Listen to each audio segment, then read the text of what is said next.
جیسے باقی بیماریوں کے ساتھ ہم سائنٹیفک اپروچ کو ساتھ ساتھ لے کے چلتے ہیں، تو اس میں زیادہ مجھے لگتا ہے کہ ہمیں سائنٹیفک اپروچ کے ساتھ چلنا چاہیے. تو ٹھنڈے جذبات کے ساتھ بات ریکوائرمنٹ ہے، یعنی نیڈڈ یہ ہے کہ آپ اپنے جذبات کو ٹھنڈے رکھ کر کریں. فیملی سے ہمیں یہ سننے کو ملتا ہے کہ ٹھنڈے ہوں تو بات نہیں ہوتی، تپے ہوں تو احتیاط نہیں ہوتی. یہ بڑا کامن سا فکر ہے کہ پرسکون ہو تو پھر ہم چپ رہتے ہیں. ہم کہتے ہیں کہ چھوڑیں، اچھا بھلا وقت گزر رہا ہے تو کیا بات کرنی ہے. لیکن جب تپے ہوں تو پھر ہم بہت اچھے طریقے سے بھڑاس بھی بڑھاس نکالنے کو دل نکالتے نکال ہیں، جاتا ہے. اور جو دل میں آتا ہے، جو جمع کیا ہوتا ہے، تو وہ ہم کہہ دیتے ہیں. مطلب وہ پیشنٹ کو ہرانے والی اسٹیٹ پہ آ جاتی ہے فیملی کہ اس کو چپ کروا دیں کسی طرح سے، اور بس یہ چپ کر جو اور ہم صحیح ثابت ہو جائیں. یہ تو وہی بات ہے، کسی زمانے میں جب ابھی پاکستان بھی نہیں بنا تھا تو فوجوں کے پاس جو اسلحہ ہوتا تھا وہ کچھ اس قسم کا ہوتا تھا تو کہ اس کو چلانے سے پہلے دھوپ لگوانی پڑتی تھی. تو کشمیر کے محاذ پہ کوئی جنگ ہونے والی تھی تو اسلحہ جب نکالا گیا اور فائرنگ کے لیے کہا گیا کہ مشق کر لیں کہ فائرنگ کیسے کرنی ہے، تو انہوں نے بولا کہ دھوپ لگ سی تے ٹھسکا سی، مطلب دھوپ لگے گی تو یہ اسلحہ چلے گا. تو اہل خانہ میں بھی یہی ہوتا ہے کہ جب ان کے اندر کسی تازہ وقوعے سے تپش پیدا ہوتی ہے اور پیمانہ صبر لبریز ہوتا ہے تو وہ پھٹ پڑتے ہیں اور لاوا نکلتا ہے.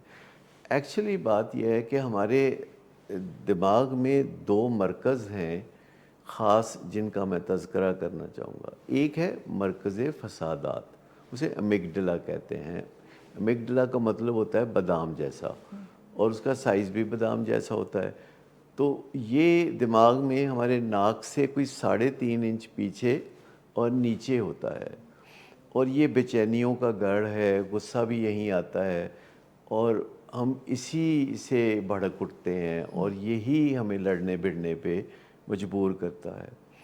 اور ایک ہمارے دماغ کا حصہ ہے جو یہاں ماتھے کے بالکل سامنے ہوتا ہے، جسے ہم سیریبرل کارٹیکس کہتے ہیں یا مرکز تجلیات کہتے ہیں.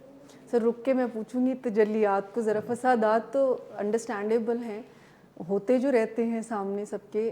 تجلیات کو میں چاہوں گی تھوڑا ڈیفائن کرنا. تجلی کا مطلب ہوتا ہے کوئی آمد ہونا، جیسے کوئی نفیس خیال آنا، کوئی کشف ہونا، کوئی ڈیوائن گائیڈنس جو ملتی ہے.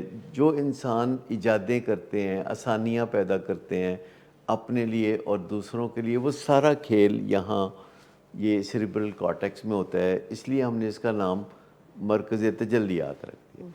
اب یہ جو مرکز فسادات اور مرکز تجلیات ہے، یہ ایک ہی دماغ کے دو حصے ہیں، اور ان میں آپس میں لوڈ شیڈنگ کا رشتہ ہے. تو ہم سب تو بہت اچھی طرح سمجھتے ہیں کہ لوڈ شیڈنگ کیا ہوتی ہے کہ ایک علاقے میں بجلی جاتی ہے تو دوسرے میں آ جاتی ہے. تو یہاں جو لوڈ شیڈنگ ہوتی ہے دوران خون کی ہوتی ہے. تو ایک طرف دوران خون اگر زیادہ ہوتا ہے تو دوسری طرف آٹومیٹیکلی دوران خون بہت کم ہو جاتا ہے، اور وائس ورسا. تو ہوتا یہ ہے کہ جو مرکز فسادات ہے یہ زیادہ تجربہ کار ہے، یہ کوئی 2.5 لاکھ سال سے انسان کے ساتھ ہے. اور جو مرکز تجلیات ہے یہ نوزائیدہ ہے، ابھی اس کو صرف 10,000 سال ہوئے ہیں.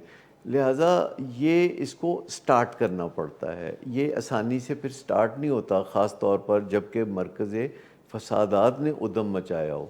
مرکز فسادات کو سٹارٹ کرنے کی ضرورت نہیں ہوتی، وہ آنن فانن دیکھتے ہی ایک دم بھڑک اٹھتا ہے، کیونکہ اس کا تجربہ بڑا طویل ہے. جنگل کے زمانے میں جب انسان کو کوئی شیر چیتا نظر آتا تھا تو سوچ بچار کی گنجائش نہیں ہوتی تھی، تو اس وقت یہ مرکز فسادات خون کی گردش ہاتھ پاؤں کی طرف کر دیتا تھا، تو انسان پھر یا تو لڑتا تھا یا بھاگتا تھا. آج کے زمانے میں ہمیں زیادہ ضرورت مرکز تجلیات کی ہے، جیسے کہ پڑھنے لکھنے کے کاموں میں ہمیں مرکز تجلیات مدد کرتا ہے. فہم و فراست میں یہاں سارا کام ہوتا ہے، ایجادات یہاں ہوتی ہیں، انسان زندگی کو سہل بناتا ہے. تو اس طرح کیونکہ جانوروں میں مرکز تجلیات نہیں ہوتا، صرف مرکز فسادات ہوتا ہے. تو آپ دیکھ لیں کہ جانور اپنے تمام معاملات جو ہیں وہ ایک دوسرے کو گھور کے، ٹھونگے مار کے، یا ایک دوسرے کے ساتھ لڑائی جھگڑا کر کے، فساد کر کے تو اپنے مسئلے حل کرتے ہیں.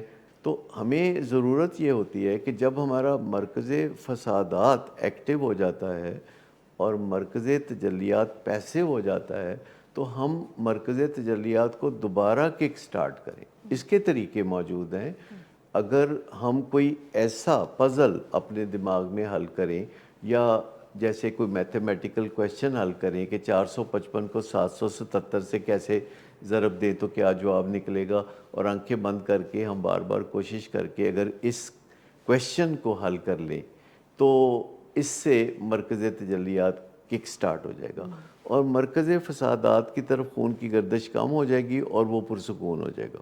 بہت ہی بظاہر آسان طریقہ لگتا ہے کہ اصل مقصد یہ ہے کہ ہم جو بلڈ فلو ہے وہ مرکز فسادات سے مرکز تجلیات کی طرف دیں, اور اس کے لیے یہ ایکشنز کہ کوئی کچھ پڑھ لینا یا کوئی مینٹل میتھس جس کو کہتے ہیں وہ کر لینا. آپ کوئی کتاب بھی پڑھ سکتے ہیں جس میں کوئی مشکل گتھی سلجھانے کی کوشش کی گئی ہو. عموماً سائنسدان جو ہے جب سوچ بچار کرتے ہیں یا وہ اپنے معاملات کو طے کر رہے ہوتے ہیں تو وہ زیادہ تر مرکز تجلیات سے کام لے رہے ہوتے ہیں. تو آپ نے دیکھا ہے کہ سائنسدان ذرا ٹھنڈے لوگ ہوتے ہیں, اور جو فنون لطیفہ سے تعلق رکھنے والے لوگ ہیں وہ ذرا جذباتی ہوتے ہیں, وہ ذرا جلدی بے چین ہو جاتے ہیں, انہیں غصہ بھی آ جاتا ہے اور وہ فساد پہ جلدی آمادہ ہوتے ہیں. لیکن یہ جو زندگی کی تیز رفتاری ہے, یہ جو عجلت ہے ہمیں اب, اس کی وجہ سے بھی ہمیں مرکز فسادات جو ہے اس کا استعمال زیادہ کرنا پڑتا ہے. ہم ہر وقت فائر فائٹنگ میں لگے رہتے ہیں. مرکز فسادات صرف برا ہی نہیں ہے, ہمارے بھاگ دوڑ کے کاموں میں بھی وہ ہماری مدد کرتا ہے, کیونکہ ورنہ اگر مرکز فسادات نہ ہوتا تو آگ لگنے کی صورت میں ہم پانی کی بالٹیاں پھینکنے کی بجائے سوچ بچار میں پڑ جاتے کہ یہ آگ لگی کیوں ہے اور اس کو بچایا کیسے جائے گا. تو جب ہمیں گھر میں کسی علتوں والے بندے سے واسطہ پڑ جاتا ہے, کوئی نشے کا مریض ہے یا کسی نے بے وفائی کی ہے, تو عموماً آسان نہیں ہوتا کہ مرکز تجلیات سے یا اپنے مرکز عقل سے رجوع کیا جائے. اس وقت ہم لوگ اتنے تپے ہوتے ہیں کہ ہم غصے سے یا ایک دوسرے کو شرمندہ کرنے سے مسئلہ حل کرنے کی کوشش کرتے ہیں. دوسرا بندہ کہتا ہے کہ مجھے ذلیل کیا جا رہا ہے یا مجھے بدنام کیا جا رہا ہے, تو اس سے کوئی کامیابی نہیں ملتی. لہٰذا سب سے پہلے تو ہمیں پرسکون کرنے کی ضرورت ہے. پھر ہمیں یہ جاننے کی ضرورت ہے کہ بات چیت ایسے موقع پہ کی کیسے جاتی ہے, کیونکہ یہ بات چیت ہمیں ویسے زندگی میں اسکول میں, کالج میں, کسی کلب میں یا کسی ملازمت میں سکھائی نہیں جاتی باقاعدگی سے. یہ پھر ہم ضرورت کے تحت سیکھتے ہیں. میں اکثر اس موضوع پہ کچھ کتابیں لکھتا رہتا ہوں, اور میں جب ہاتھ سے اسکرپٹ لکھتا ہوں تو ظاہر ہے ڈاکٹروں کی لکھائی کوئی ایسی نہیں ہوتی جو آسانی سے پڑھی جائے. تو جو ٹائپ کرنے والے صاحب ہیں تو وہ ان کو جو بھی لفظ سمجھ میں نہیں آتا تو وہ اپنی صواب دید کے مطابق اس کو ٹائپ کر دیتے ہیں جیسا کہ وہ سمجھتے ہیں کہ شاید یہ لکھا ہوگا. تو پچھلے دنوں ایک تحریر میں ایک جگہ میں ایک والد کا ڈائلاگ لکھ رہا تھا کہ جس نے کہا تھا کہ جب میرے بچے چھوٹے تھے تو میں تو کاروبار میں بہت مصروف رہتا تھا, تو بچوں سے ان کی ماں ہی ڈیل کرتی تھی. تو جب انہوں نے ٹائپ کر کے میرے سامنے رکھا تو اس پہ لکھا تھا کہ جب میرے بچے چھوٹے تھے تو میں تو بہت کاروبار میں مصروف رہتا تھا, بچوں کو ان کی ماں ہی ذلیل کرتی تھی. تو میں بہت پریشان ہوا اور اسے بلا کے میں نے پوچھا کہ یہ آپ نے کیا لکھا ہے؟ کہتا مجھے لگا کہ شاید آپ نے یہی لکھا ہوگا. جیسے ان کو یہ لگا ہوگا کہ ماؤں کا کام صرف ذلیل کرنا ہی ہے. اچھا, اب یہ آپ یوں سمجھ لیں کہ معاشرے میں ایج اولڈ میتھڈ ہے, یہ بہت پرانا طریقہ ہے کہ کسی بندے کی غلطی کو پکڑو, ہو سکے تو ریڈ ہینڈڈ پکڑو اور پھر اس کو شرمندہ کرو. فیوریٹ کام اس بندے کے لیے یہ ہوگا کہ مجھے ذلیل کیا جا رہا ہے.